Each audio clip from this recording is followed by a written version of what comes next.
مسلمانوں کے لیے تو بہت آسان سا کام ہے کہ ہمارے پاس ایک یارڈ سٹک بڑی زبردست موجود ہے، وہ ہے رب کے دیے ہوئے سٹینڈرڈز، کہ جو بھی نئی چینج آئی ہے اگر وہ ہمیں دیے ہوئے نظام جس کو ہم دین اسلام کہتے ہیں اس پر فٹ بیٹھ رہی ہے.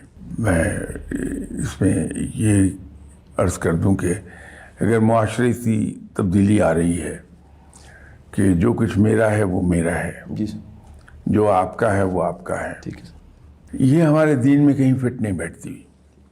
ہمارے یہاں دین میں اپنی ذات بعد میں ہے، دوسروں کی ذات پہلے ہے، تو ہم اسے قبول نہیں کر سکتے. یا معاشرے میں ایک نئی تبدیلی آنی شروع ہوئی ہے کہ ہمارا تعلق ماں باپ سے اسی وقت تک ہے جب تک کہ ہم 18 سال کے ہیں، نہیں ہوتے. 18 سال کی عمر کے بعد ماں باپ اپنے ایٹ دیئر اون اور ہم we are at are own.